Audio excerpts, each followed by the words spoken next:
Sedikit perumpamaan. Padahal dalilnya jelas. Kolose 2 nomor 9. Apa itu perumpamaan? Coba kau baca. Perumpamaan itu. Seluruh jasadnya Yesus termasuk batu sakarnya. Kepenuhan keteosan. Paham kau, Dek? Kau baca Filipi 2 nomor 6, nomor 7, nomor 8. Bang Juma, langsung saya potong. Memang di situ ada tulisan cakar, Bang. Segala jasad, termasuk nggak sagar. Salam satu Tuhan.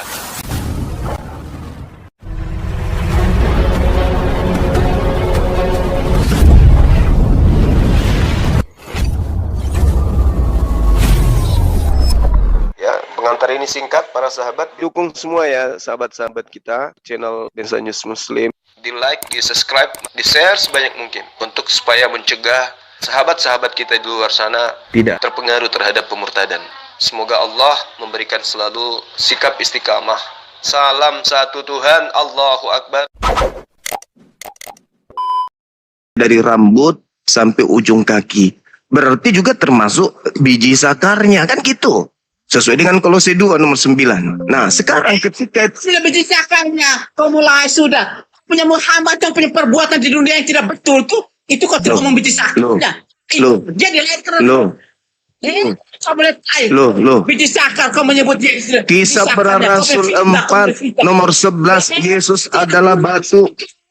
Batu yang dibuang oleh tukang-tukang bangunan. Maksud itu apa? Yesus adalah batu. Jangan kejang dulu. Jangan kejang. Ini edukasi. Kolose 2 nomor 9, di dalam segala tubuh Yesus kepenuhan segala keilahian.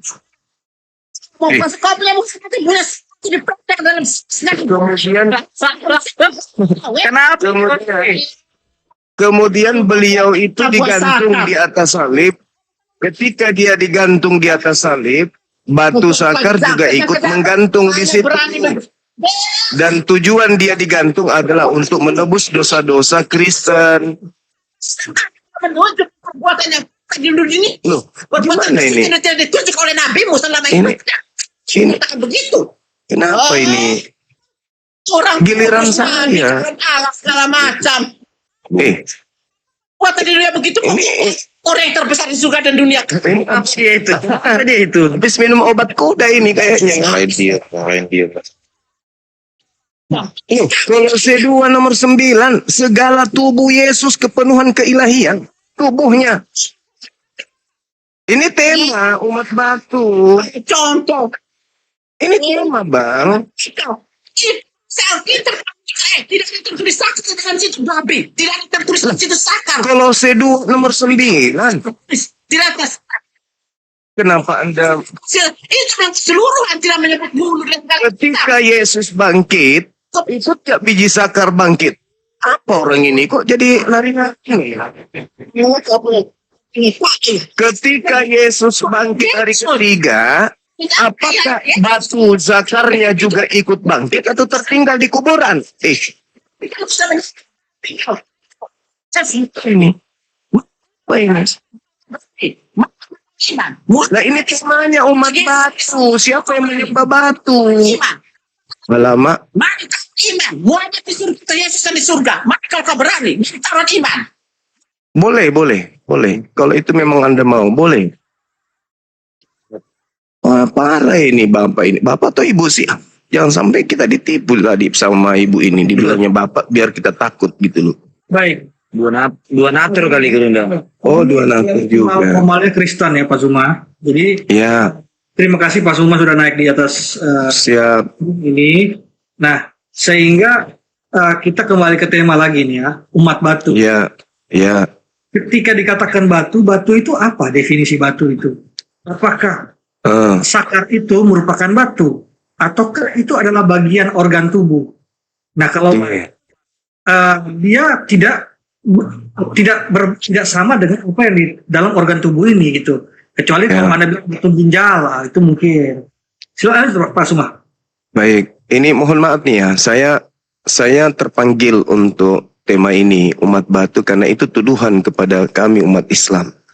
Ketika kami sujud beribadah kepada arah kiblat, yaitu di Mekah, di mana di sana ada Hajar Aswad, kami kemudian dituduh nyembah batu kan gitu. Padahal dalam konsep agama Islam, pencipta langit dan bumi yang kami sembah itu laisa kamitslihi syai', tidak serupa dengan apapun, termasuk batu.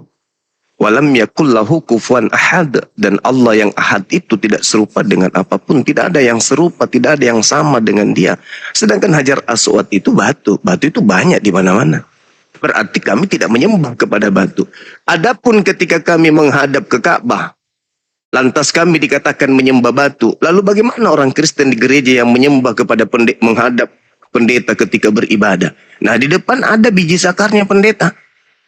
Maka kemudian kami juga bisa mengatakan Kristen menyembah batu sakarnya pendeta, kan tidak mungkin.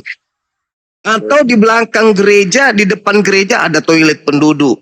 Nah, setiap kalian masuk ke gereja, kalian menghadap ke toilet penduduk. Apakah boleh kami mengatakan kalian penyembah toilet? Kan begitu. Sabar dulu, Bang. Nah, sementara ketika saya melihat narasi yang ada di dalam Bible, Yesus itu batu. Oh, di hadismu juga dikatakan loh, Bukhari 42:7, pada dulunya kami menyembah batu. Ada. Jadi sekali lagi saya katakan, sekali lagi dikatakan, di dalam kitab saudara, Yesus itu adalah batu. Oke? Kisah Para Rasul 4 nomor, sabar nanti Anda tanggapin. Kisah Para Rasul 4 nomor 11. Lalu kemudian Kolose 2 nomor 9, segala tubuh Yesus itu adalah Tuhan kalian. Jasadnya loh, jasad biologis. Coba Anda baca. Dalam bahasa Yunani juga boleh. Di Kolose 2 nomor 9. Ini menyembah batu. Silakan. Artinya bahwa Anda menyembah Yesus, itu sama dengan Anda menyembah batu. Karena Yesus itu batu.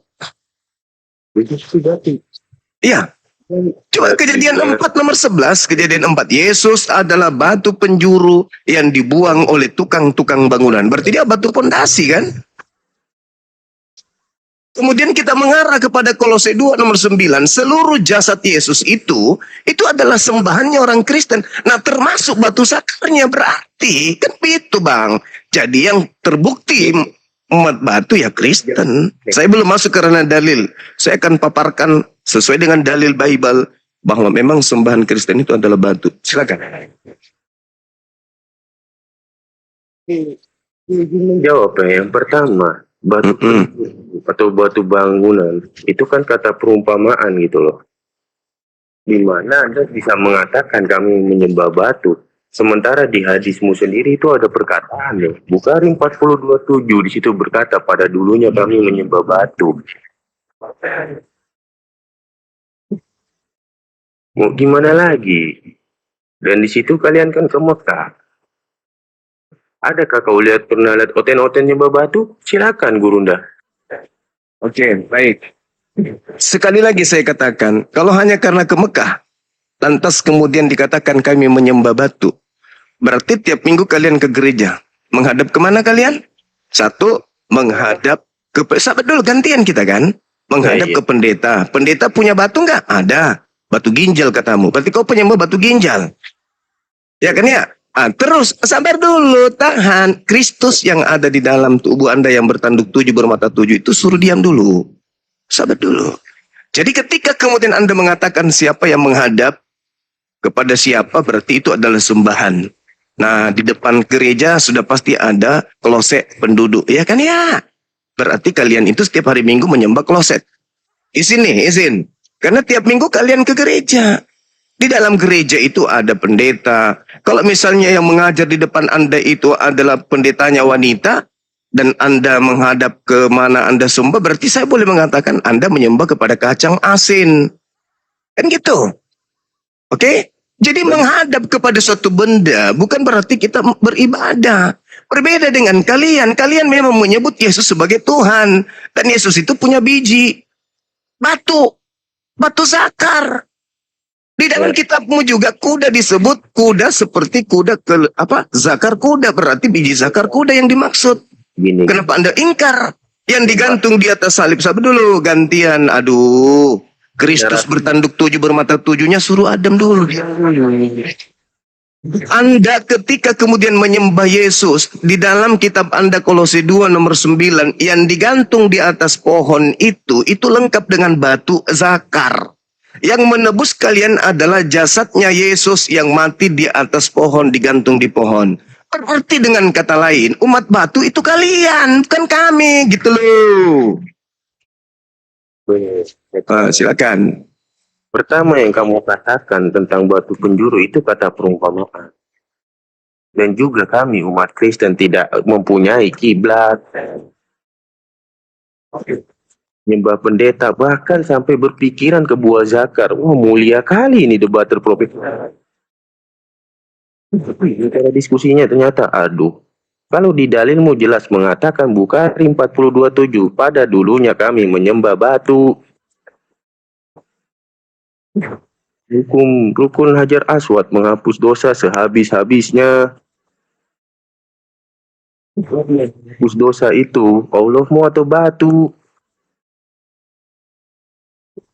Gak lain ini. Aduh, aku kira kamu sering ke Superboy, aku ngefans sama kamu loh Gurunda. Kok jadi kayak begini kamu? Kamu apologet loh. Aku bukan apologet, masa gitu aja nggak ngerti si Gurunda. Aduh. Silakan lanjut Gurunda. Oke, baik. Bukhari 4027 yang berkata di sana adalah seorang yang bernama dikatakan begini. Setelah menceritakan kepada kami Asal bin Muhammad, dia berkata, aku mendengar Mahdi bin Maimun berkata, aku mendengar Abu Raja Al-Faridi berkata, dulu kami menyembah batu. Siapa ini? Ini siapa yang berkata ini? Siapa yang berkata seperti itu? Islam. Enggak dong. Makanya belajar hadis, belajar Islam itu harus betul-betul belajar. Jangan cuma modal dengar dari penghujat. Oke. Nah sekarang dikatakan oleh Abu Raja Al-Maridi berkata, dulu kami menyembah batu. Ya itu dia, bukan kami Islam. Sedangkan hari ini saya melihat ketika Anda mengatakan, itu kan hanya perumpamaan saja. Berarti Tuhanmu itu cuma perumpamaan gitu loh. Sedikit-sedikit perumpamaan. Padahal dalilnya jelas. Kolose 2 nomor 9. Apa itu perumpamaan? Coba kau baca. Perumpamaan Anda itu. Seluruh jasadnya Yesus termasuk batu sakarnya. Kepenuhan keteosan. Paham kau, Dek? Kau baca Filipi 2 nomor 6, nomor 7, nomor 8. Tunggu Bang Juma, langsung saya potong. Memang di situ ada tulisan zakar, Bang. Segala jasad. Termasuk nggak zakar? Saya bertanya ada tulisan zakar. Saya tanya samamu. Segala jasad itu termasuk nggak zakar? Coba Bang baca secara real. Kamu udah kau diam atau kau turun. Jangan di sini.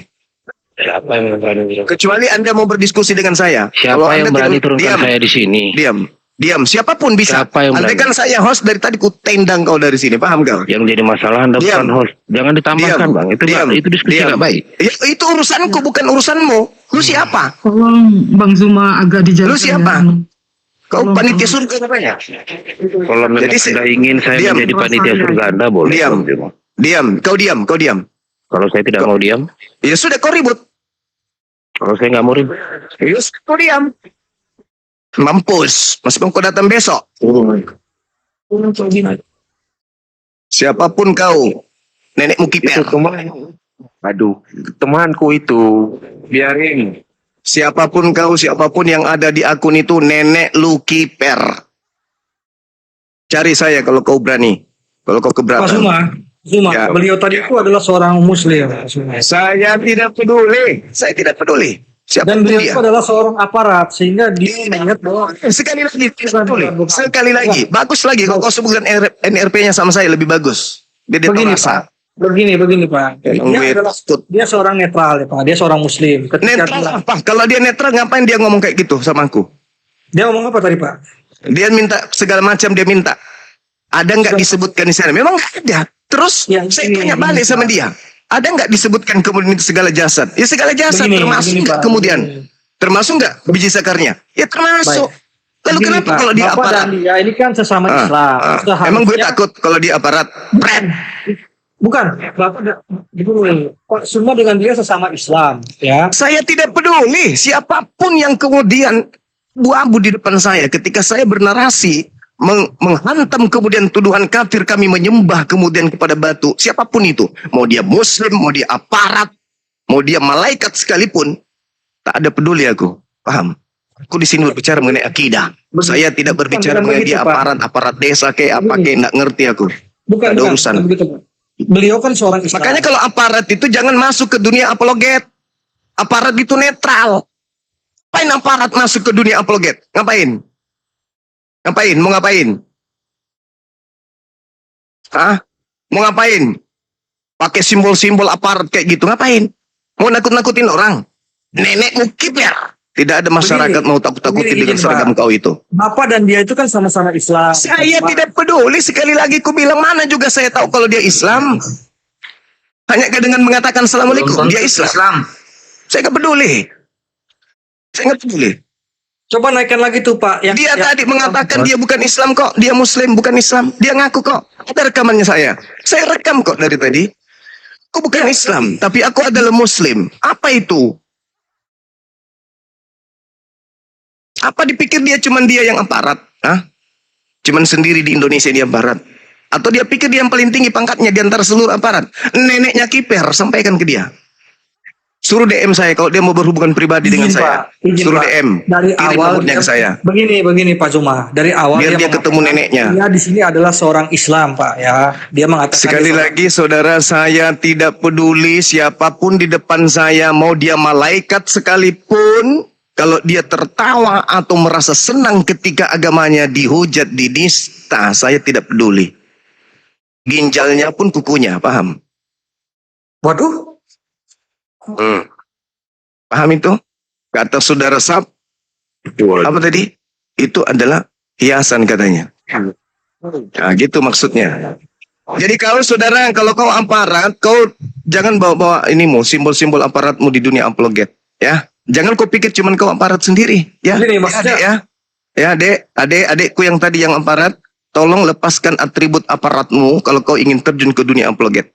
Jangan kau bawa-bawa. Tidak ada masyarakat Islam mau kau takuti, mau kau takut-takuti. Nenekmu kiper. Ini Pak, kan Bapak saya menghargai seragam kau, tapi pribadimu saya tidak hargai. Karena kau sudah mengatakan Pak, kau bukan Islam, tapi kau adalah Muslim. Itu satu catatan penting buat kau. Juma dengan dia kan sama-sama Islam. Terus, saya rasa bahwa Pak Zuma dengan dia juga harus bisa lebih mungkin diskusinya lebih baik, ya kan? Saya nggak diskusi sama dia. Dia bertanya sama aku. Di saat saya sedang berargumentasi, tidak. Mengadu domba ini. Saya nggak lihat dia sebagai seorang Muslim. Saya nggak peduli. Sudah aku bilang sama kalian, saya tidak peduli malaikat sekalipun mengaku-ngaku Muslim tapi bukan Islam, itu kampret namanya. Dia ngaku Muslim. Di mana hatinya, di mana nuraninya sebagai seorang Muslim? Enak ya. Oke, kita balik ke anu aja. Di mana nuraninya ketika dia dituduh menyembah batu? Dalam diskusi ini. Jadi Zuma lebih baik berdiskusi dengan Saf, abaikan kampret-kampret dan daging kampret. Karena daging kampret itu makanan enak ya. Ayo, lanjut. Makanan yang diharamkan oleh Yesus. Oke, lanjut. Enak kali itu. Ya, enak bagimu Yesus, bagi Yesus tidak. Enak kali. Ya silakan, bagimu enak, apa sih yang tidak enak bagimu? Lanjut, aspal aja bisa kau makan. Jangan berputar-putar di makanan. Segala sesuatu yang masuk ke mulutmu kan tak najis, tai pun bisa kau makan. Itu kiasan, sudah. Oh, kiasan lagi. Lanjut. Oke, jadi kembali kepada tema ya. Umat batu. Kristen itu terbukti menyembah batu karena Yesus itu baik berupa gambaran hiasan maupun secara mutlak absolut. Yesus punya biji sakar. Dan yang digantung di atas salib menebus dosa kalian termasuk biji sakarnya. Jangan Anda mengatakan biji sakar dilepas dulu baru digantung. Enggak, dia sama-sama digantung juga biji sakar Yesus itu. Oke? Jadi yang korban di atas salib dan yang bangkit pada hari ketiga itu lengkap jasadnya. Enggak mungkin Yesus itu cacat, enggak mungkin. Enggak mungkin. Jadi Anda kalau tidak mau kemudian dibahas tema ini, ganti tema cepat. Sebelum terbongkar semuanya bahwa ternyata Kristen memang menyembah batu. Tapi batu sakar. Lanjut. Mohon maaf. Ganti tema. Ya kalau Anda mau terus dibahas batu sakarnya Yesus, ya silakan aja, jangan ganti tema. Pak Zuma, di tema ini ditulis umat batu tanda tanya, tidak mengatakan bahwa Kristen atau mengatakan Islam, tidak ada di dalam tema ini. Dia merasa. Tapi ketika Pak semua merasa, saya rasa ini Pak Zuma. Tidak, saudara. Ini komal yang diperuntukkan untuk diskusi, bukan? Oke, Itu dong. dari host atau misalnya teman-teman Kristen di sini yang mengatakan bahwa Islam itu umat batu. Ada Ini kan tanda tanya, makanya kita jelaskan dua arah gimana saudara-saudaraku ini. ya, tapi kalau misalnya Kita. Kan Anda tadi punya kuping sudah pindah di telapak kaki ketika ada yang membawa hadits. Hah? Lupa. Kuping pindah. bagaimana itu hadis? Pasti. Coba Pak Suma jelaskan. Apanya? Yang bawa Alkitab duluan siapa? Makanya aku framing balik lah, Iya, mirroring Kan balik. tadi, Anda tidak dengarkan tadi Tante Melki menghujat menista Nabi Muhammad. Anda nggak dengar? Seperti mesin Belanda, peninggalan Belanda tahun 3. Anda nggak dengar? Anda pura-pura buta bisu gitu, tuli.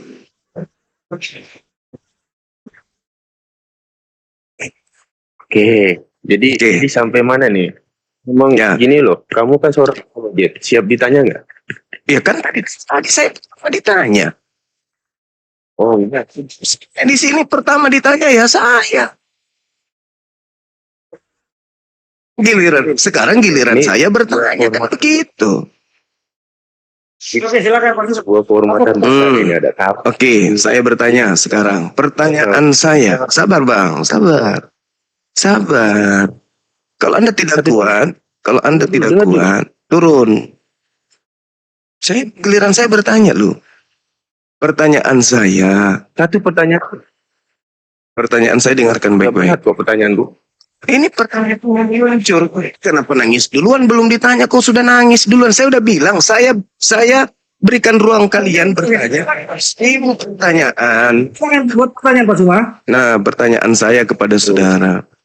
Ya. Yesus itu Tuhan kalian. Berupa jasad juga Tuhan kalian. Makanya dikatakan 100%, 200%. Ketika ditambah 100 manusia, 100 keilahian. Berarti 200% Tuhan kalian kan. Pertanyaan saya, apakah pada diri Yesus, termasuk biji zakarnya itu adalah Tuhan kalian? Jawab. Ya. Ya ada itu, tapi pemikiran kami ya, tapi ke buah zakar. Cuman kau aja agak lain. Coba terangkan bahwa Yesus itu ternyata Tuhanmu hanya kepala ke atas. Leher ke bawah itu bukan Tuhanmu. Terangkan, biar kami tahu. Silakan. Loh, dia datang ke dunia ini sebagai manusia normal. Dan Berarti dia lengkap jasadnya kan? memang lengkap, makanya tapi Termasuk biji zakar. dengar dulu, ada tapinya. Kami nggak berpikir Termasuk tidak termasuk anunya, batu zakarnya gitu, beda. masker itu menghumbat oksigen kamu itu. Termasuk nggak biji zakarnya? Kok jadi emosi gimana sih? 100% manusia katanya, berarti zakar juga termasuk kan? Ada agak lain ini. Nah, kamu nggak mau jujur. Silakan kau terangkan bahwa Tuhanmu itu hanya leher ke atas, ke bawah itu tidak. Silakan, saya dengar. Mohon maaf, nggak ada. Baik, saya jawab ya Pak. Ya, hostnya kalau nggak bisa turun aja host. Jadi begini, Ya, Yesus Kristus itu dipahami memiliki dua natur ya. Sepenuhnya manusia, sepenuhnya Allah. Kedua natur ini bersatu dalam satu pribadi, union hipostatika, tanpa bercampur, tanpa berubah, tanpa terbagi, tanpa terpisah, ya. Artinya apa Pak Zuma? 100%. Ya, sebagai Tuhan ia adalah sepenuhnya Allah, kekal, tidak terbatas, tidak bergantung pada tubuh jasmani. Sebagai manusia, ia sungguh memiliki tubuh fisik lengkap, termasuk seluruh organ manusiawi. Gitu. Berarti termasuk biji zakar itu adalah Tuhan kalian, bukan? Sabar Pak Zuma. Namun, ya, dalam teologi Kristenan, bagian-bagian jasmani seperti tangan, darah, dan organ reproduksi tidak disebut Tuhan dalam arti esensial. Sebab tubuh manusia Yesus adalah bagian dari natur manusianya, bukan natur ilahinya. Mengerti, Pak? Oke, sangat mengerti. Artinya bahwa pada diri Tuhan Anda ada yang bukan Tuhan.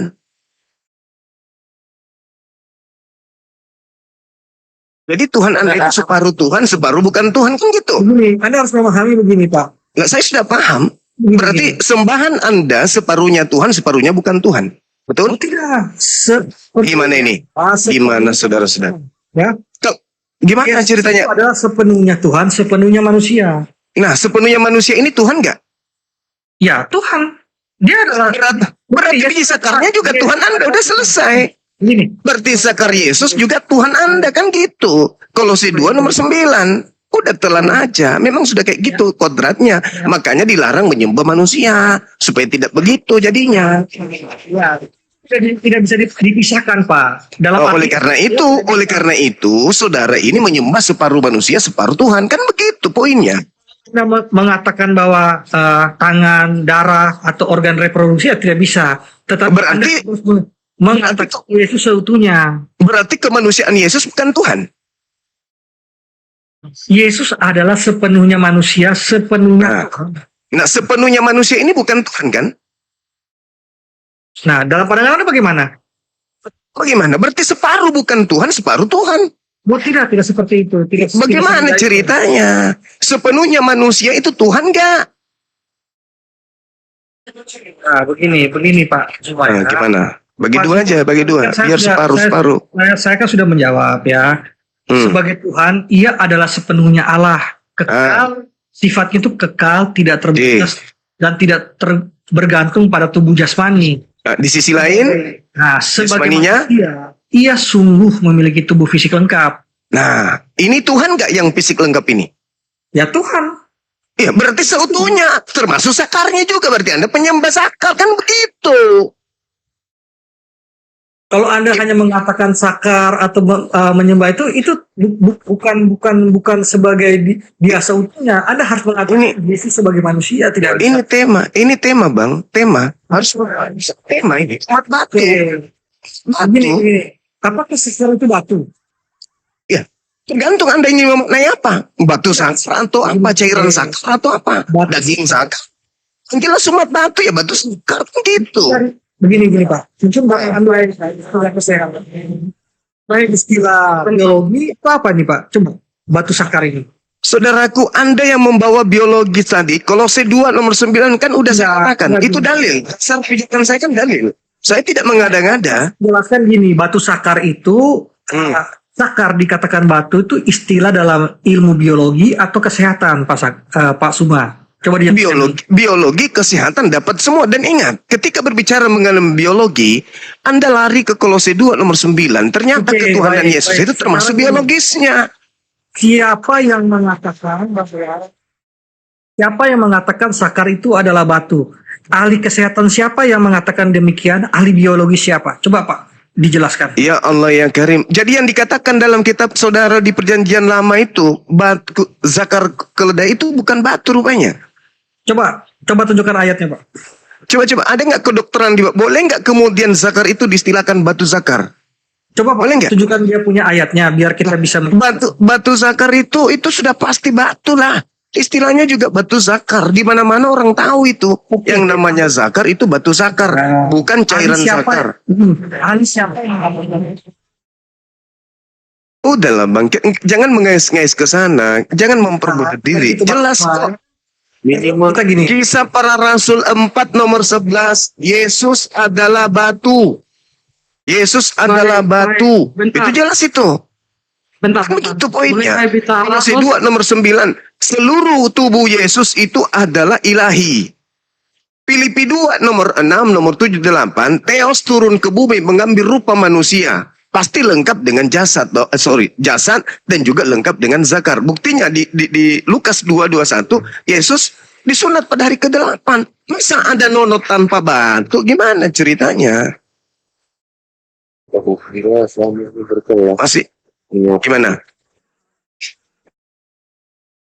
Baikkan dulu tentang dunia pernonotan Bang ya, karena juga Nabi pasti punya nonot juga ya. Jadi gini, Saya jelaskan masalah bagaimana masalah. Iya, tapi kami tidak menyembah nabi. Ini Ya, tema.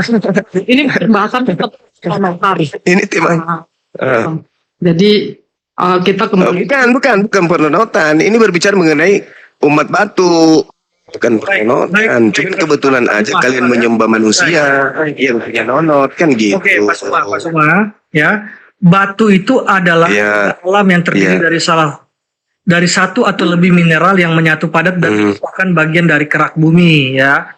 Kalau kita menggunakan para ahli, ya, secara geologi, batu adalah agregat atau kumpulan mineral yang membentuk massa padat dan keras, ya. Ya, dia bisa berasal dari batuan ini bisa dari dalam bumi, juga bisa dari luar bumi. Sepakat, Pak Azuma, ya? Iya, kita sudah paham itu. Kita udah paham, udah ngerti. Ini batu sedimen, ada batu metamorf, dan juga ada batu meteor. Nah, ada juga disebut batu ginjal, betul nggak? Iya, ada istilah itu. Tetapi sekarang ada batu ginjal. Sekarang sakar ditemukan batu itu dari mana, Pak? Istilahnya itu, Pak? Ya, karena dia berbentuk padat dan dia ada bentukan, sehingga ketika dikatakan batu zakar, itu rasa tuh dokter. Nah, kan kemana-mana perginya, batu zakar, batu ginjal, batu empedu. Baik, Pak Rumah. Sekarang keterangan siapa yang mengatakan bahwa sakar itu adalah batu, Pak? Itu cari aja nanti. Nggak bisa kemana-mana, saudara. Nggak bisa kemana-mana. Gak usah kemana-mana. Yang pasti kita orang Indonesia itu ngerti itu. Ada tuh Bang Andika sudah tunjukkan tuh. Artinya kita nggak bisa lari kemana-mana. Kalau saya 2 nomor 9 itu mengunci di situ. Filipi 2 nomor 6 nomor 7 mengunci di situ. Sekarang kamu sudah bertanya. Lukas 2 nomor 11, pada hari ini telah lahir bagimu juru selamat manusia yang diurapi Tuhan. Sudah dikunci di situ. Yesus disunat pada hari ke-8, sudah dikunci di situ. Pertanyaan simpel nih. Ada. Jadi umat batu, ya batu.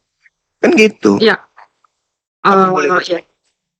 Tanya dulu aja, Bang Saf. Nanti aku kan ketemu ya. Cuman mungkin karena terlalu rebutan mic lah, jadi nggak bisa. Tanya. Ini Bang Kiko, kamu seorang apolog. Jadi Coba jelasin dulu. Iya. Ayat 7. Di situ kan berkata, Apa? Iya, artinya itu kuasa tahta sehingga sana. Kenapa? Tanya apa, Bang? Tanya apa? IS Hud ayat 7. Oke? Nah, Apa yang Anda... iya kan? Itu kekuasaan Iya. tahta, betul? Iya. Tentang kekuasaan. Pertanyaanku satu, arsinya di atas air. Tolong, airnya air apa? Iya. Oh, nggak dijelaskan air apa. Mungkin air raksa kali. Air hujan. Atau mungkin... Jawab gimana ini? Iya, tidak sampai segitunya pertanyaannya. Sama ketika saya tanya juga, kamu kan seorang apologet, Yesus disunat pakai pisau merek apa? Pisaunya dipotong nonotnya pakai apa? Pakai pisau merek apa? Terbuat dari apa pisaunya? Ari-ari atau apa? Ini pertanyaan. Pertanyaan apa itu? Kau itu, kau menyusahkan diri kau itu. Iya, gini. Dunia penonotan dan Quran selesai dulu ya. Jadi gini. Apa ya? Tuhan pinjam pisau syukur. Itu cukur di Raja Asur itu juga bahaya itu. Untuk mencukur bulu paha. Bagaimana? Jangan bertanya yang bikin kamu sulit. Karena kau akan ditanyai balik nanti. Ini temanya umat batu. Tunjukkan kalau Allah Subhanahu wa Ta'ala itu batu. Sebagaimana saya menunjukkan sembahanmu yang bernama Yesus itu punya batu. Kan gitu. Bang Suma gitu loh. Iya, silakan. Kau bicara aja, kau siksa dirimu. Baru bertanya. Stabil aja, normal aja. Cuma kencang ngomong. kok siksa kali diri kamu. Ya, ngomong. Kau yang normal aja ngomongnya. Jangan kau siksa dirimu. Apa yang tadi kau? Kau. Cintamu kayak ada kelereng di dalam kok ngomong kayak gitu. Ngomong yang normal aja, stabil. Ya, begini, Pak Suma, masuk kepada intinya saja ya. Ini teman kita, bantu dulu. Oke, baik. Kamu jangan debat dulu. Kasihan teman kita nih, kesel jinangka dia. Ke sana ke sini, masuk Pak. Nah itu, tuh. Ini masalah. Dia habis makan. Tapi yang ditelan garpunya gimana ceritanya? Bantuin dulu loh. Tenang dulu bang. Kita akan melihat. Ya, Pak Suma. Ya, kepada prakteknya Pak Suma. Betul. Agama apa atau aliran apa yang menggunakan media batu? Itu aja Pak. Intinya ke situ aja. Saudara, kamu lupa ya bahwasanya para nabi terdahulu ketika mereka beribadah, mereka punya batu tugu. Kamu tahu nggak apa yang disebut bait El? Bait El itu ngerti nggak? Itu dari batu. Alamak. Apakah Pak Suma meyakini batu itu bisa menebus dosa? Tidak mungkin batu menebus dosa. Sebagaimana tai sapi mungkin menebus dosa.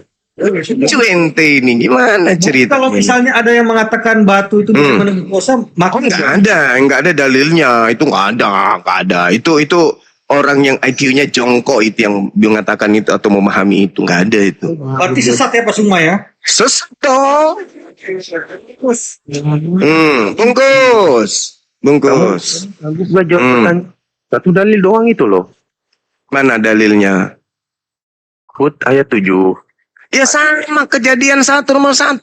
Runtuhan mulai harus temukan air. Air apa? Air kucing. Apa sih? Kamu jangan bertanya sesuatu yang menyulitkan diri kamu. Jangan deh. Itu tadi ada bahas batu tuh. Batu mengampuni dosa kata dia tuh. Itu tuh. Jawab gak intinya? Roh Elohim melayang-layang di atas permukaan air. Air apa? Pertanyaan yang bikin sulit kau nanti. Kita bahas umat batu. Siapa yang umat batu sini? Hei, saya atau ente gitu loh. Berarti nggak bisa menjawab ya? Saya sudah menjelaskan kepada saudara Al-Quran yang anda kutip, wa huwallazi khalaqas samawati wal ardi sittati ayyam wa kana arsyuh 'alal ma', bertahta kemudian di atas air. Yang tadi Kejadian 1:1, melayang-layang di atas permukaan air. Apa sih orang ini? Kalau Tuhan saya bertahta, kalau Tuhanmu melayang-layang. Itu pun masih Tuhan pinjaman dari Yahudi. Gimana orang ini? Udah. Kembali ke tema. Jawab dulu lah. Maksa kali orang ini. Bertapa dan melayang-layang.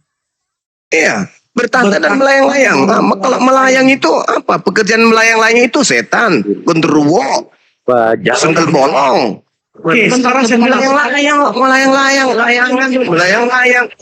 Tuhanku bertahta. Iya, saya jelaskan bagaimana Tuhan. Wa kana arshuhu 'alal ma' liyabluwakum makanan. ahsanu amala.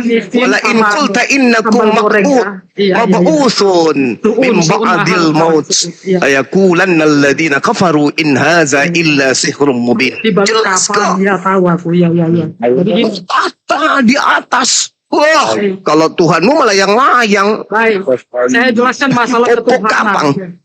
Oh, ditanya. Jadi gini. Popok kapang. Kita bilang parakang. Udah. Kembali ke tema. Bang Anwar, izin saya berdiskusi lebih kompleks kepada Bang Zuma ya. Iya, kembali ke tema. Dulu. Iya. Oke. Yang lain garuk pantat aja dulu, nggak usah banyak cerita yang lain. Baik, sebentar saya jelaskan dulu masalah ketuhanan. Sejenak pula bahas ini bahas umat dengan Tuhan. Alamak. Ya, udah kalau gitu bahas batu aja lah kalau gitu batu. Batu ya betul. Ini aduh. Kecuali kamu tema gitu. Udah aku ganti tema. Ganti tema lagi apa? Umat air. Sang arkeologi.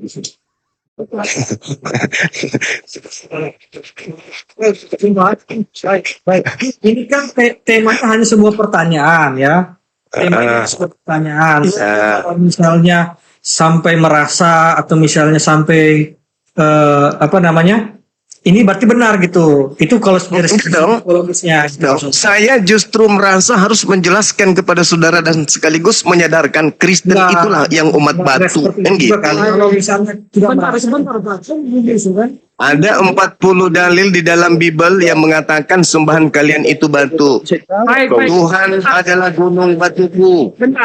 Sesungguhnya dialah Tuhan gunung batuku keselamatanku. Ini bisa saya ngomong? Percayalah kepada Tuhan selamanya. Tuhan sendiri adalah gunung batu yang kekal. Dialah batu karang, karya-karyanya sempurna. Lupakan tentang dunia perbatuan ya, perbatuan. Makanya jangan, karena saya mampu menunjukkan minimal 40 data di Bible bahwa Kristen itu menyembah batu. Saya juga sangat bisa bahwasannya kalian juga ada dalam kekeliruan memahami Yesus. Oh enggak dong, saya berdasarkan dalil. Yang keliru itu kalian. Saya kasih dalil Pak Zuma. Kita buktikan siapa yang keliru memahami Yesus. Saya atau Anda, boleh? Berdasarkan dalil gimana? Mau bobo jakar itu kali ya kajian. Boleh kita membuktikan siapa yang salah paham terhadap Yesus? Siapa yang membangun imannya di atas ilusi terhadap Yesus? Boleh? Boleh. Anak-anakku sekalian. Nanti saya cuma 5 menit. Silakan. Ya, 1 jam juga boleh. Silakan. Ya, sudah. Kita harus ngerti dulu. Bapak tahu, Pak Zuma ini tahu Abraham, Ishak, Yakub? Tahu. Bagaimana cara Abraham, Ishak, Yakub menyebut Tuhannya? Beliau menyebut. Ya, di dalam Alkitab, sistem konsep Alkitab, Bapak harus tahu dulu. Bentar Kak. Moderator tolong jangan rese ya. Gimana sih? Ya, kenapa saya bilang ada. Jangan emosian, santai aja, host. Gimana Ini sih? rese kali. Tuhan ada di mana ini? Ya nggak usah, biarkan aja, mau berputar juga nggak masalah. Oten itu jangan baper di sini. Oten kok jadi baper. Nggak usah emosian kawan-kawan, santai aja, relax. Jangan ada lanjut. Ya. Abraham, Ishak, Yakub. Terus sampai mana tadi? Kita harus memahami dulu Abraham, Ishak, Yakub menyebutkan nama Tuhan, tidak langsung merujuk pada YHWH, melainkan menggunakan proper name. Nah, proper name ini kita balikkan kepada asal muasal dari katanya adalah El Shaddai. Jadi nggak bisa panjang ya. Kita buka langsung ke Wahyu 1 ayat 8. Di situ mendeskripsikan secara nyata jelas siapakah yang disebut sebagai proper name itu. Abraham disebutnya dengan El Shaddai. Baru diakhiri dengan Yakub merujuk pada Yesus. Menyebut dengan kata El Shaddai juga. Jadi Bapak pelajari, saya nggak usah terlalu panjang juga. Jadi tolong tunjukkan di mana Yesus pernah dipanggil El Shaddai. Oh boleh nanti.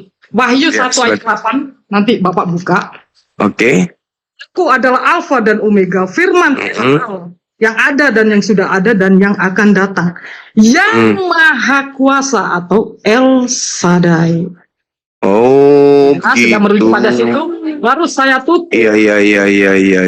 Dengan Matius 12 ayat 31, segala hujat kepada anak manusia memang diampuni, tapi hujat kepada Roh Kudus dosanya tidak diampuni. Dengan kata lain, dari tadi saya dengar Bang Zuma sudah melakukan penghujatan besar-besaran dengan Roh Kudus tanpa ada pemahaman Bang Zuma tentang El Shaddai yang disebutkan dalam banyak ayat. Jadi itu saja saya. Baik. Pelajari dulu. Siap, 86. Mungkin bisa. Saya bernarasi terkait dengan narasi saudara. Baik. Pemirsa dimanapun Anda berada, hari ini bersama dengan saya dari stasiun Zulkifli Mabas Official menerangkan tentang kitab Wahyu 1 nomor 8. Akulah Alfa dan Omega. Akulah A dan O. Apa yang Anda ingin jual di situ, A dan O ini? AO gitu. Sedangkan jangan disingkat, Bang. Katakan aja Alfa dan Omega. Alfa huruf pertama abjad Yunani, Omega abjad terakhir. huruf Yunani, apa masalahnya? Anda ingin mengatakan akulah awal dan akhir? Oh, enggak dong. Masalahnya setelah di Alfa Omega dijelaskan lagi. Awal itu arke, dalam bahasa Yunani arke kalau awal. Akhir itu Jadi telos. Elsada ini apa? Elsada itu merujuk kepada yang berfirman. Siapa yang berfirman di situ? Siapa yang berfirman? Siapa yang berfirman? Siapa yang disebut Pantokrator di dalam bahasa Yunani di situ? Yesus atau Bapak? Jadi di sini sudah jelas ya. Abraham di usia 99 tahun. Jangan bicara sendiri dong. Jangan kayak orang gila dong. Bentar. Saya kan bertanya, yang digelari kemudian Pantokrator dalam bahasa Yunani, yang maha kuasa itu, yang berfirman atau yang menjadi daging? Jawab dong, yang jujur dong, Bang. Yang Yesus sebut di situ, yang berfirman atau yang menjadi daging? Gini Pak, jangan bahas dulu tentang daging. Ya, begitu. Masalah generasi. Anda membawa aku adalah Alfa dan Omega. Firman dari mana? Firman yang maha kuasa, firmannya yang maha kuasa. Yang daging ini yang ngomong. Anda memaknai bahwa seakan-akan Yesus itu maha kuasa. Tenang dulu, nanti ya. Tapi waktu saya nggak lama karena saya masih ada telepon dari orang tua saya. Jadi saya hanya menunjukkan. Utamakan orang tua. Abraham, Ishak, Yakub menyebutkan kata prophet name El Shaddai dan Wahyu 1 ayat 8 itu menyatakan bahwasanya siapa yang disebutkan El Shaddai di situ. Jadi ada kegagalan daripada Zuma ini untuk memahami tentang jadi itu nanti bisa Bapak nanti semoga Bapak juga bagaimana Bapak tadi sudah menghujat Roh Kudus besar-besaran. Menghujat Roh Kudus, fitnah lu. Ini puji Tuhan. Kalau dengarkan saya. Puji Tuhan. Dengarkan saya. Akulah Bang Suma. Akulah Bang Suma, Alfa dan Omega. Firman Tuhan Elohim yang ada dan yang sudah ada dan yang akan datang, yang maha kuasa. Ini saya tidak mengatakan diri saya ini yang maha kuasa. Yesus menjelaskan dirinya ini adalah ciptaan yang berasal dari yang maha kuasa, bukan Yesusnya. Di dalam Yohanes 5 nomor 30 Yesus berkata, aku tidak dapat berbuat apa-apa dari diriku sendiri. Kok berubah jadi yang maha kuasa? Baik, Bapak nanti pelajari saja. Lah Anda yang harus belajar, bukan saya. Bapak tidak memahami El Shaddai, jadi Bapak harus. El Shaddai itu bukan Yesus. El Shaddai itu Tuhannya Yesus. Alamak. Bapak katakan serah Bapak. Wahyu 1 ayat 8 merujuk pada Yesus. Jadi bukan. Yesus menerangkan, aku adalah AO, firman Tuhan yang ada dan yang sudah ada dan yang akan datang, yang maha kuasa. Aku ini siapa? Aku ini adalah firman Tuhan yang maha kuasa. Pieto mas. Dalam bahasa Yunani itu tidak ada tanda koma. Nggak ada tanda baca dalam bahasa Yunani. Ini bahasa Yunani, Pak. El Shaddai bukan bahasa ini kan Yunani. Terjemahannya ada tanda koma supaya dianggap yang maha kuasa itu si Alfa ini. Alamak. Bukan bahasa Yunani, oke? Jadi saya nggak bisa terlalu panjang. Nanti Bapak pelajari lagi untuk materi sehingga Bapak. Jangan ajarin saya kalau belajar. Saya belajar setiap saat. Nanti saya next akan bermain-main ke komalnya Bang Zuma. Oke, baik, saya tunggu. Siap. Makasih saudara, salam sama orang tua ya. Tak tinggal dulu ya, Saf. Ya, hati, semoga orang tua sehat selalu. Kalau batunya, Saf. Ya, mana? Ini hostnya kenapa cepat sekali emosi hostnya? Santai aja host. Apa yang emosi framing aja kan. Tadi kamu marah sama momotnya di bawah. Bukan marahnya mindah-mindahin, takutnya kamu di-kick, soalnya kamu ngomongnya itu mempelintir bohong.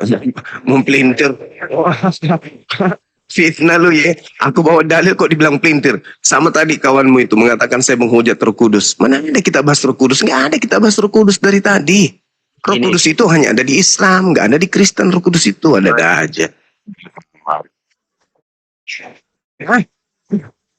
Kan Jakar nggak ada kan? Apa itu? Kenapa lagi kau bahas batu zakat? Apa pula?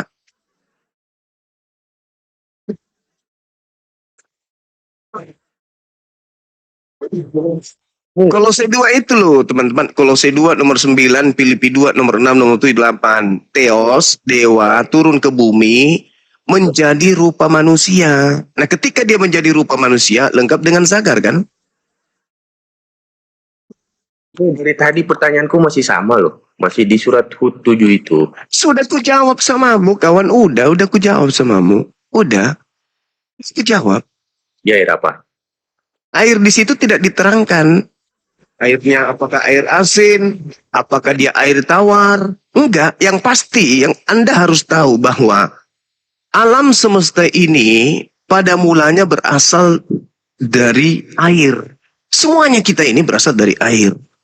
Oke? Nah, ketika Al-Qur'an menjelaskan itu, wa huwallazi khalaqas samawati wal ard fi sittati ayyam wa kana arshuhu 'alal ma'. Allah tahtanya itu di atas air. Nah, sekarang ketika Anda bertanya tentang air apa?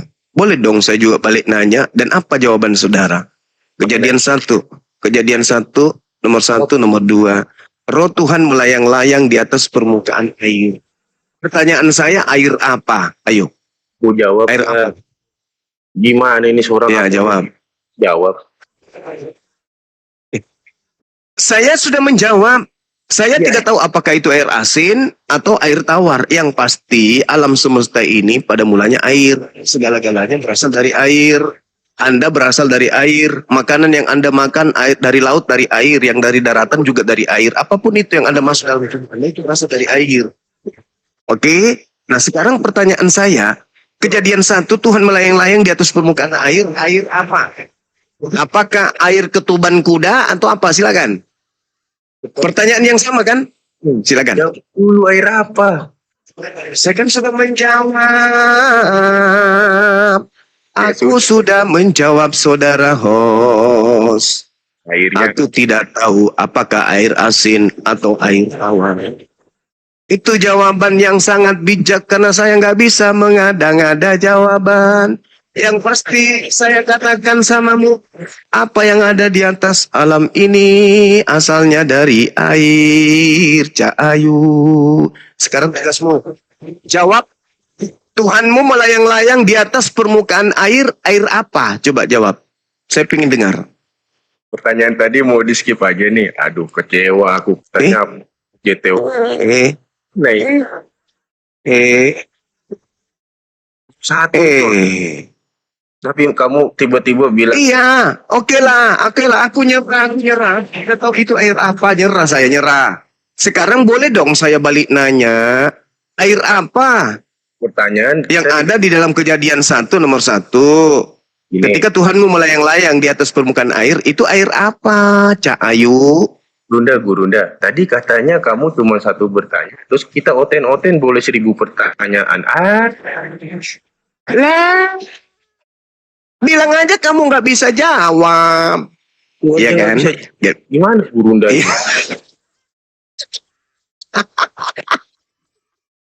Aduh. Orang itu kalau bertanya, Bung, ketika saya bertanya, saya siap ditanya hal yang sama. Jangan saya bertanya, ketika saya ditanya pertanyaan yang sama, saya malah pingsan. itu bukan menjadi seorang narasumber yang baik. Ketika Anda bertanya air apa, Anda juga harus siap ditanya. Sama seperti umat batu. Saya siap ditanya, apakah Hajar Aswad itu menghapus dosa? Saya katakan tidak. Tidak menghapus dosa Hajar Aswad itu. Siapa bilang? Siapa, mana hadisnya? Sekarang kamu yang mau balik ke awal, gimana ini? Nah, gitu dong. Gak ada itu batu menghapus dosa, gak ada. Sebagaimana tai sapi Keluaran 29 nomor 14 bukan menghapus dosa. Tapi tinggalkan perbuatan manusia mentaati kemudian perintah Tuhan, itulah yang menyebabkan orang dosanya dihapuskan. Contoh. Kau yang gak move on, gimana ini? Enggak, Bang, saya kasih kamu contoh. Kalau kita bertanya, kita harus siap ditanya pertanyaan yang sama, gitu maksudku. Loh, kamu kan apologet senior, debater profesional, sering. Hey, meskipun film India kalau sudah berlebihan, itu nggak bagus loh. Meski film kartun kalau berlebihan itu nggak bagus. Bukan berarti saya apologet, bukan berarti saya senior. Segala sesuatu harus kujawab dan memuaskan penanya. Saya kalau udah bilang, tidak ada penelitian yang mengatakan air itu air hujan, air raksa. Tidak ada. Masa saya harus mengada-ngadakan sebuah jawaban yang tidak ada? Dan itu kan berbicara masa lampau, di mana Bang Suma di situ belum hadir. Di mana sih orang ini? Nah, pertanyaan mirroring saya tanya, Tuhanmu berupa roh melayang-layang di atas permukaan air. Boleh dong saya bertanya dengan pertanyaan yang sama, airnya itu air apa? Ketuban kuda atau apa? Mana jawabanmu? Apa jawabanmu coba? 1, 2, 3. Segala sesuatu secara detail. Ya ampun. Pertanyaan saya loh itu loh. Pokok Saya pertanyaan kan masih satu ini. Aduh, Markona, kan saya tadi bertanya. Pertanyaan yang sama, kenapa jadi frustasi loh?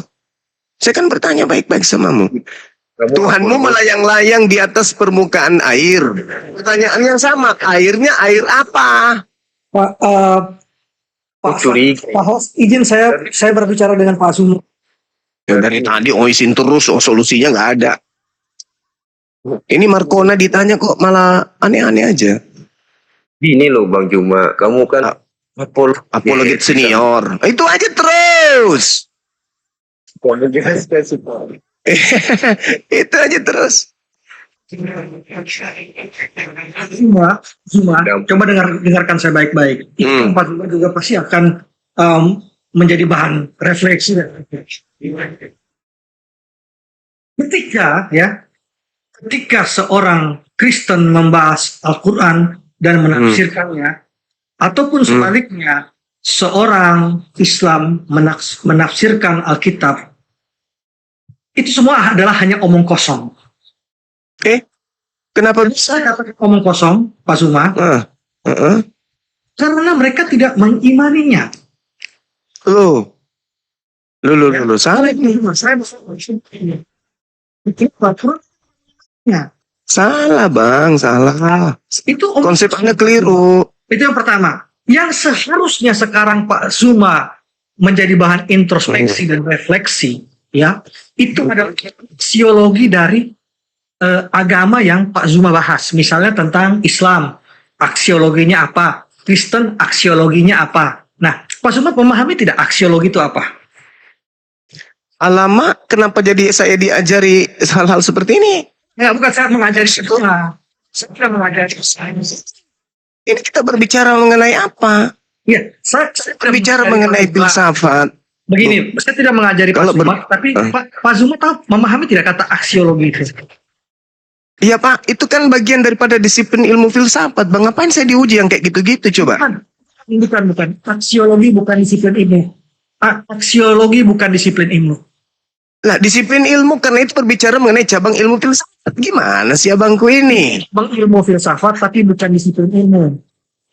Lah, Anda paham disiplin ilmu? Baik. Iya, baru saja. Saya tahu. Baik, kalau sudah semana tahu. Ya, ada aja ente. Silakan. Aksiologi kekristenan, aksiologi Islam artinya value, nilai. Ya Pak Zuma, nilai dari kekristenan, nilai dari keislaman. Etika, estetika. Terus? Ya, baik Pak Zuma. Di dalam Islam, di dalam Kristen, ya, untuk Kristen lah. Kalau Pak Islam mungkin Pak Zuma yang lebih memahami ya. Di dalam kekristenan, aksiologi adalah cinta kasih, Pak Zuma. Bagaimana implementasi dalam perbuatan, kenyataan. Orang Kristen diajarkan apa, Pak Zuma? Apa? Ya? Menyembah batu sakar, bukan? Benar. Menikah hanya satu kali, ya. Nggak ada dalilnya. Nggak ada dalilnya di Kristen. Ini, Pak. Nggak ada. Sampai kamu... Si dalam kekristenan itu kan adalah gereja. Ya. Berarti bahwa di situ ada hierarki yang jelas. Ada mana dalilnya? Satu istri mana dalilnya? Nggak ada. Nah, itu yang dilakukan, Pak. Itu yang dilakukan. Itu yang dilaksanakan, Pak. Berarti Kristen ini bukan kasih karena melanggar perintah Tuhan. Gimana mau kasih? Yang disebut kasih itu adalah taat kepada perintah Tuhan dan mengajarkan orang lain untuk mentaati perintah Tuhan. Nah, mentaati perintah manusia gimana dong? Itu bukan kasih. Begini, itu pemahaman saudara. Oh, nggak bisa. Kasih menurut Yesus itu apa? Mentaati perintah Tuhan itu baru kasih, dan mengajarkan kepada orang lain menjalankan perintah Tuhan itu kasih. Kalau bisa, mengajarkan begini. orang lain melanggar perintah Tuhan itu bukan kasih. Pak Zuma berbicara apapun tentang Kristen itu sama saja omong kosong. Kenapa? Yang Pak saya Zuma katakan bukan omong orang kosong itu Kristen? kan Anda berbicara mengenai Kristen tanpa dasar Pak Zuma. dalil. Pak Zuma bukan seorang Saya Kristen. lebih Kristen kalau begitu. Kalau hanya berbicara mengenai konsep, saya lebih Kristen. Tidak bisa, karena Pak Zuma agamanya yang Nggak bisa dong, nggak bisa saudara. Berbicara mengenai etika, berbicara fakta. mengenai estetika, Itu. berbicara mengenai aksiologi ilmu sebuah agama, landasan Estetika. pijakan kita itu akar utama. Apa akar utamanya? Ya kitab suci Estetika. dong. Kitab suci Estetika dong. itu apa Pak Zuma? Sabar, estetika itu apa Pak? Materi yang membahas tentang nilai keindahan, nilai seni, nilai sebuah rupa atau objek yang merupakan satu kesimpulan yang membawa kita kepada kebaikan-kebaikan. Kita tanya-tanya hal-hal seperti itu, alamak. Nah, sekarang yang kita bahas bukan estetika. Nah, Ya, estetika itu yang berikutnya. Kamu yang membawa aksiologi tadi, dan estetika itu bagian daripada aksiologi itu sendiri. Gimana orang ini? Oke, baik. Sekarang gini, Bapak Lebih bilang baik Bapak bahas lebih batu Kristen. sakar aja deh daripada Anda Bapak kemana-mana. mengatakan bahwa Bapak lebih Kristen ya. Iya, kalau Bapak Anda lebih mengartikan sebuah Oke. pemahaman seperti yang Anda gambarkan sekarang tadi, Bapak, jelas itu. Oke, sekarang ini. Kalau Bapak mengaku lebih Kristen, apa yang sudah Bapak terapkan sebagai Kristen? Oke, baik. Kristen dalam makna pengikut Kristus, Kristus dalam makna orang yang diurapi Tuhan untuk kaumnya Bani Israel.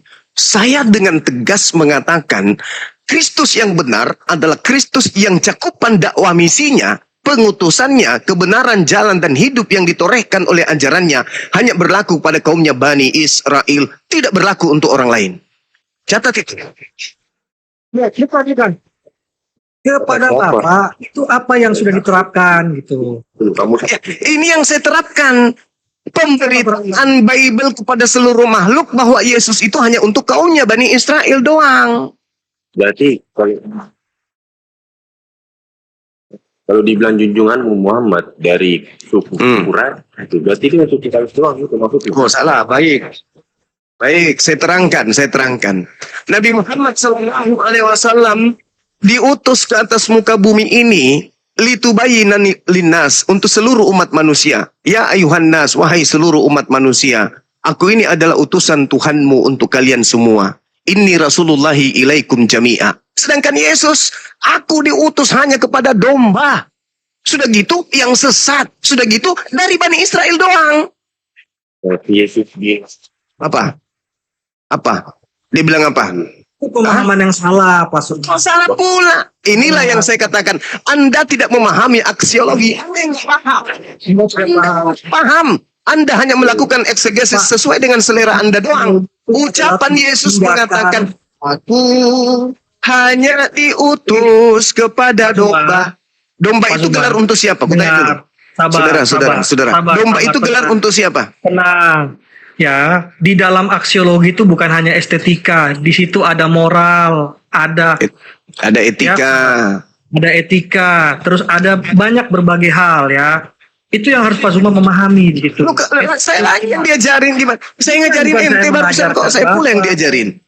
Sekarang gini aja deh. Kalau Anda berbicara mengenai etika, Anda berbicara mengenai estetika atau aksiologi ilmu dalam jabaran apa yang Anda maksud tadi, saya ingin bertanya. Domba itu gelar untuk siapa? Itu dulu. Contohnya begini Pak ya. Kok jadi contoh? Kayak gini ya Pak. Seperti perkawinan ya. Ya, kesatuan itu di dalam kekristenan ya, aksiologinya ya. Untuk perkawinan ya, hanya antara satu pria dan satu wanita. Yang kedua itu tak terceraikan, tidak dapat diputuskan oleh manusia. Tiga, terbuka terhadap kehidupan. Yang keempat, suci, menjadi tanda kasih Allah yang kudus. Itu Pak aksiologinya. Salah satu contohnya di perkawinan. Jadi Pak, kalau Bapak membahas tentang batu sakar ini itu masih, kalau dalam taksonomi Bloom itu masih satu Pak. Itu tema yang Anda bangun. Alamak. Bapak menanggapi itu berarti Bapak terjebak. Enggak dong, justru Apa yang saya jabarkan tadi tentang batu? Kan membuat sebuah narasi tentang Kristenan kawin cukup satu istri nggak ada dalil. Gimana ceritanya? Bapak terjebak. Berarti Anda memenuhi kemudian nubuat Yesus bahwa mereka hanya melakukan satu memuji aku tapi bukan karena firman Tuhan. Mana firman Tuhan cukup satu istri mana? Ada dalilnya kan? Ada. Dalil yang pertama, Bapak lihat ini ya. Bapak dengar baik-baik ya, Pak. Yesus justru mengajarkan banyak istri, mau 1 miliar pun boleh kata Yesus. Gimana? Ini Pak Zuma dengar ya. Pertama itu ya, Bapak harus bahwa bagaimana Yesus mengatakan kepada Santo Petrus ya, yang nama aslinya adalah Simon ya, bahwa di situ sudahlah tonggak gereja, Pak. Jadi dari gereja itu maka dibangunlah bagaimana iman dari kekristenan. Bagaimana? Anda salah lagi. Salah. Bukan. Apapun yang Anda katakan, apapun yang Anda tafsirkan, itu sama saja omong kosong, Pak Zuma. Saya nggak nafsir, saya bawa dalil. Ente nggak ada dalil. Bukan. Kita bantu dalil. Kosong, Pak Zuma. Kalau Berarti dalilnya omong kosong, ya sudah nggak apa-apa. Ini, kalau Anda berbicara Al-Quran, oke, fine saja. Tetapi itu juga Anda mungkin akan mendapatkan koreksi dari para ustadz, kiai, atau pimpinan di agama Anda gitu. Ya. Koreksi dari mereka itu adalah hikmah bagi saya. Ya, Pak Zuma. Beda Tapi orang Kristen tidak punya hak untuk mengoreksi saya. Sorry Pak Zuma. Sorry Pak Zuma ya. Anda selama ini mungkin mengalami paham kebesaran. Paham kebesaran itu adalah begini. Sorry Pak Zuma. Izin Pak Zuma. Orang yang diberi gelar, orang yang di ini, akhirnya Pak Zuma merasa enak di situ posisi itu, sehingga Pak Zuma melupakan hal-hal esensi yang lainnya gitu. Wajar, kenapa? Manusia itu ada kelebihan, ada kekurangannya gitu. Nah, itu yang saya lihat, yang saya perhatikan dari Pak Zuma. Nah, mungkin begini Pak Zuma. Izin Pak Zuma. Mohon maaf Pak Zuma ya. Saya anggap Pak Zuma sebagai saudara. Mungkin lebih ke depannya lebih rendah hati agar bisa mengatur kata-kata, Pak. Memang kita manusia tidak terlepas dari kata-kata ya.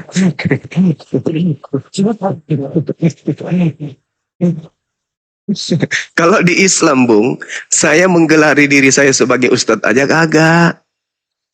Ustadz itu orang hebat, orang pintar, orang cerdas. Saya ini cuma penginjil jalanan doang. Nggak begini itu.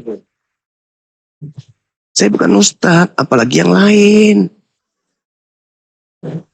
Saya cuma penginjil. Jadi kalau Anda ingin bertanya tentang Bible, isi Bible, tanyalah ke saya.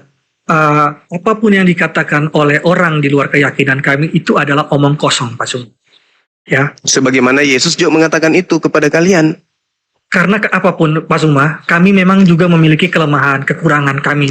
Bagus. Karena kalian adalah kelompok di luar ajaran Yesus, kan gitu, Pak Zuma. Iya, sabar. Anda juga harus sabar. Dari kekristenan itu adalah aksiologi, ya. Seperti ke situ lagi. Saya ulangi lagi, Pak. Pertama, kesatuan, ya, hanya antara satu pria dan satu wanita. Yang kedua, tak terceraikan, tidak dapat diputuskan oleh manusia. Ketiga, terbuka terhadap kehidupan, proles. Yang keempat, suci sakramentum, menjadi tanda kasih Allah yang kudus. Itu saja Pak Zuma. Mungkin ada teman-teman Kristen yang mau menanggapi dia, silakan. Itu berkaitan dengan ajaran Yesus nggak? Ya, jelas. Yes. Mana dalilnya? Mana dalilnya? Mana dalilnya? Nggak ada. Cuman dibuat-buat, melanggar dalil. Gimana ceritanya? Ayo. Yesus mengatakan apa di dalam Lukas 18? Sabar. Nomor 29-30. Sabar. Memperoleh istri berlipat kali ganda di dunia ini. Apa itu? Sabar Pak Zuma. Sudah sangat sabar, saya ngikuti Anda dari tadi, nggak ada dalil. Sabar ya. Oke. 2 Korintus 5 ayat 17. Nah, kan Yesus ku bilang, Bang. Yesus. Kok jadi Paulus pula? Sabar Pak, sabar. Ya. Jadi siapa yang ada di dalam Kristus, ia adalah ciptaan baru, yang lama sudah berlalu. Sesungguhnya yang baru akan datang. Ya. Istrinya mana? Cukup satu istrinya mana? Sabar. Bapak jangan Iya, saya dari tadi sabar dikibulin sama ente. Saya minta dalil, nggak ada dalilnya. Gimana sih saudaraku ini?